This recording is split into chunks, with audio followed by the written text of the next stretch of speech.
Bonjour à tous. Donc, je vais vous faire un petit retour d'expérience du déploiement de la télégestion au point par le SDED depuis maintenant 2017. Donc, on a pu en déployer un nombre assez conséquent et donc l'objectif c'était sur à peu près 8 ans, 9 ans de mise en place, de vous faire un petit retour sur ce qu'on en a tiré. Tout d'abord, le département de l'Yonne, donc un département majoritairement rural, 423 communes, très peu de communes de plus de 5000 habitants. Il n'y en a que 6 et 330 000 habitants. Donc on a 355 communes qui nous ont transféré la compétence éclairage public, avec quasi exclusivement toutes également transfert de la maintenance de l'éclairage public.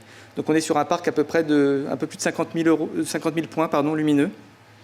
Et à date, les infos ont augmenté en termes de points LED. On a à peu près 70% de notre parc immobilier, de notre parc d'éclairage public qui est en LED. Et donc il nous reste à peu près 25% de sodium haute pression et 5% d'autres types de luminaires type mercure qui restent encore à purger. Voilà.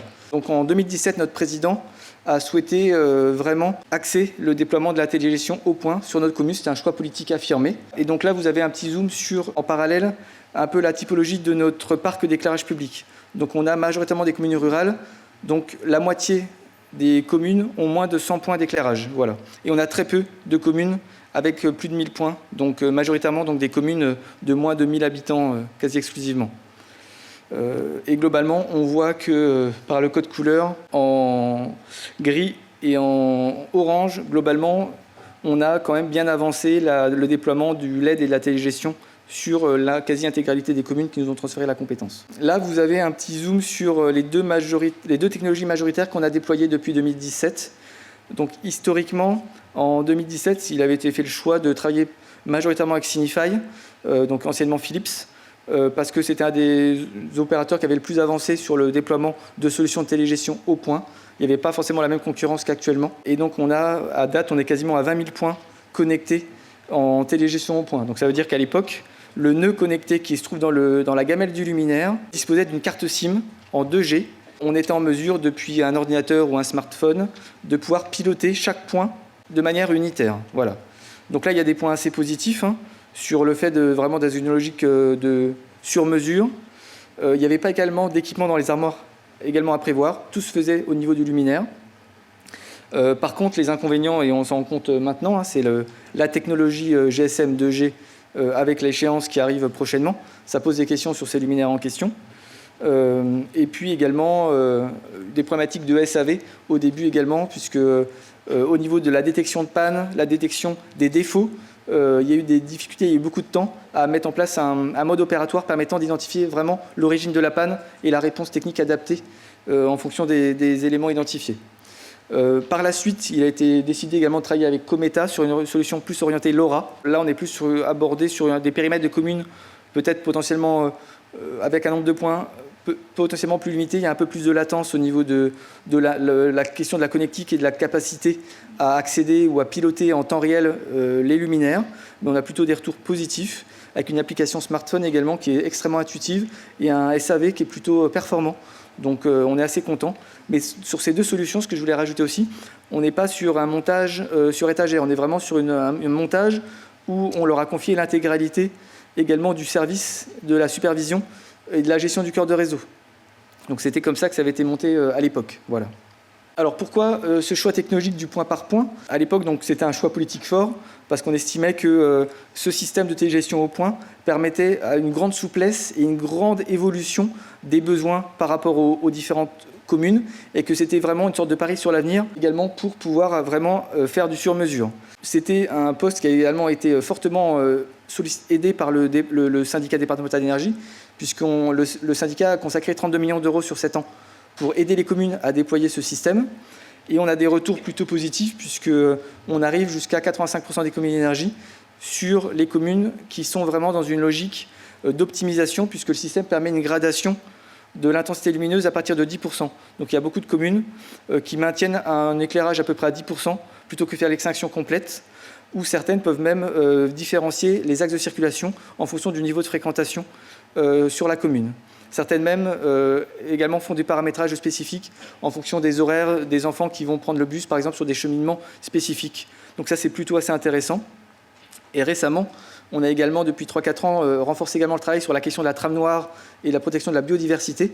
Et on a engagé des projets avec certaines communes qui, en lien avec des bureaux d'études spécialisés faune-flore, ont permis également de cibler des particularités par rapport à un certain nombre d'animaux type chauve-souris ou faune plutôt au sol pour justement permettre de garantir des corridors écologiques ciblés en fonction des retours d'expérience qu'on a pu avoir et des retours des bureaux d'études. Voilà.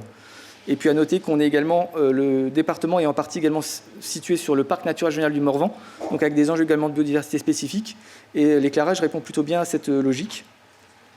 Et puis récemment, lors du Fonds vert 2024, sur l'éclairage public, donc nous, les services instructeurs, en tout cas en local, nous ont fortement également invités à déployer un maximum de solutions de télégestion au point par rapport à ces enjeux de protection de la trame noire. Ensuite, je ne vais pas revenir là-dessus, vous l'aurez dans la présentation qui vous sera envoyée, c'était juste le projet politique 2017. Là, c'est plus un petit retour d'expérience des éléments engagés.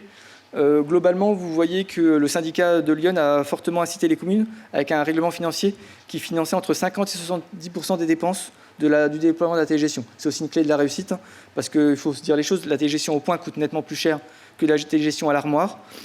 Et pour assumer ce choix politique, il a été décidé d'avoir une bonification financière pour vraiment assurer un déploiement massif sur le département. Voilà. Les gains pour les communes, on vous les a indiqués, c'est des gains jusqu'à 85%. Nous, nos collègues font du suivi en interne également à partir de l'espace mesures et services d'Enedis pour s'assurer que les communes jouent le jeu, ou en tout cas les inviter potentiellement à optimiser les réglages, parce que derrière, c'est des économies, c'est souvent un poste important de dépenses des collectivités. Après, par rapport à la question du coût, donc ça, il faut bien l'avoir en tête. Par contre, nous, la préconisation qu'on fait systématiquement, c'est pertinent lorsque les gamelles, la carcasse du luminaire est en fin de vie. Et c'est à ce moment-là qu'il faut se poser la question du mode de télégestion au point ou à l'armoire. Ça, c'est clair. Après, sur la télégestion au point, pour moi, il n'y a pas de rentabilité financière purement économique par rapport à une télégestion à l'armoire. Ça, il faut se le dire aussi. Par contre, il y a un intérêt parce que ça ouvre plus de possibilités, ça ouvre plus de souplesse pour les communes, si elles sont prêtes à en accepter le prix et le reste à charge. Voilà. Au niveau humain, donc, quand on a investi 32 millions d'euros, on a également recruté un ETP spécialisé pour mettre en place ce système. Et on a également été obligé de monter en compétence nos agents, parce qu'il y a pas mal de réglages, il y a pas mal de sensibilisation auprès des communes. Il y a des communes qui sont assez sensibles à l'informatique, il y en a d'autres qui le sont beaucoup moins. Et donc, il y a un gros travail à faire par rapport à ça. On a également formé nos agents à la question de la préservation de la biodiversité et de la trame noire, avec un AMO spécialisé, un astrophysicien également, qui les a sensibilisés sur la pollution lumineuse. Les ordres de grandeur, depuis qu'on a mis en place sur la base de à peu près 25 000 points, on arrive à peu près à 3,7 gigawattheures d'économie par an par rapport à la mise en place de notre programme en 2017. Donc c'est quand même des valeurs assez significatives de réduction des consommations d'énergie. L'astrophysicien qui nous a fait la formation sur la pollution, la trame noire, nous a également montré une évolution de la carte départementale en lien avec la pollution lumineuse. Et on a vu très nettement entre 2017 et aujourd'hui une baisse flagrante de la pollution lumineuse à différents horaires de la nuit. Donc on voit clairement, vu du ciel, des résultats assez majeurs sur la politique qu'a pu porter le syndicat. Donc ça, c'est aussi assez intéressant. Et puis un dernier point, c'est que le syndicat se trouve, donc le parc naturel régional du Morvan est dans le syndicat, en partie sur la partie sud, et ils sont en train d'obtenir le label donc, de réserve internationale de ciel étoilé, qui est un label extrêmement compliqué. Il y a très peu de collectivités dans le monde qui l'ont obtenu, et donc on travaille avec eux justement en lien avec notre programme pour les aider, et c'était un point également d'importance dans leur dossier. Si on fait un petit retour des difficultés, des aspérités sur ce projet, donc on a une problématique, nous, puisqu'on a 10 000 nœuds qui sont concernés par la fin de la 2G, et donc on a des discussions en cours sur comment on bascule et quelle technologie on utilise pour la bascule de ces 10 000 points concernés. La formation des agents, c'est une chose, la formation des communes, c'est une chose, mais il y a la formation des entreprises qui font la maintenance, qui est une autre chose aussi, et qui est souvent compliquée. Donc on a eu obligation, on les a obligés à suivre un certain nombre de formations auprès de Signify, parce que souvent ils ne respectaient pas forcément le bon mode opératoire quand il y avait un problème de nœud, quand ils le remplaçaient, ce qui fait que le nœud n'apparaissait plus dans le logiciel de supervision, et il y a tout un mode opératoire qui a à suivre à la lettre. On a aussi, de manière générale, avec Signify, c'est une entreprise mondiale, hein, avec des services qui sont concentrés plutôt aux Pays-Bas. Et donc, dès lors qu'on a du développement ou des améliorations logicielles, il y a de la latence, hein, forcément. Hein, ce n'est pas une entreprise, une TPE locale. Donc ça, c'est aussi à prendre en considération en fonction du niveau qu'on souhaite de discussion avec le partenaire et du niveau de possibilités qu'on peut avoir avec eux pour avoir de l'évolutivité. Après, il y a la question du modèle économique. On a fait le choix d'une solution full service, mais le full service, ce n'est pas non plus à l'infini. Hein. Donc c'est sur une base de 10 ans. Donc après 10 ans, qu'est-ce qui se passe sur les frais de communication, les frais d'accès au logiciel de supervision? Donc ça, c'est aussi à bien avoir en tête en fonction de ce qu'ont pu présenter les collègues de l'Ain sur une solution sur étagère, où ils ont tout monté de A à Z, par rapport à une solution full service, où c'est le prestataire qui apporte l'ensemble des prestations. Après, il peut y avoir des problématiques d'acceptabilité par rapport aux communes qui ne sont pas forcément intéressées pour de la télégestion au point. Donc on a de la souplesse avec de la télégestion à l'armoire également, même si ce n'est pas notre vocation première politique en quelque sorte. Et puis après, derrière, c'est des fonds importants à mobiliser. Donc de fait, ça pose la question également de la gestion de la file d'attente des communes, puisque ça mobilise beaucoup de fonds propres et on est obligé de mobiliser beaucoup de capitaux pour répondre aux différentes sollicitations de nos élus. Là, c'est un petit retour d'expérience, puisque à l'origine, on avait plutôt fait le choix d'être sur une approche mono-partenaire, donc Signify. Et donc là, fin 2023, on a fait un parangonnage assez élargi de 25 solutions techniques différentes pour justement élargir notre panel de partenaires. Et on a référencé 3 à 4 partenaires actuellement, entre autres du BH, entre autres du RANI, du Cometa, voilà, et du Signify, pour justement avoir une palette assez large et qui sont adaptées par type de typologie de communes que l'on va rencontrer. On ne va pas mettre forcément du LoRa, là on va mettre des solutions type radiofréquence mesh. Et donc ça, on a défini des typologies de collectivités adaptées en fonction des risques des technologies. On est vigilant extrêmement par rapport au risque cyber, hein, qui est un risque en grandissant. Donc là, on discute beaucoup avec nos fournisseurs sur ce risque-là. On ne mettra plus de GSM par nœud aussi, c'est un retour d'expérience aussi à avoir, hein, même si c'est un peu tard. Et puis, vous êtes confrontés aussi à ça, on a beaucoup de sodium haute pression encore, hein, en stock, hein, à purger avant l'échéance 2027 et la fin de la fabrication.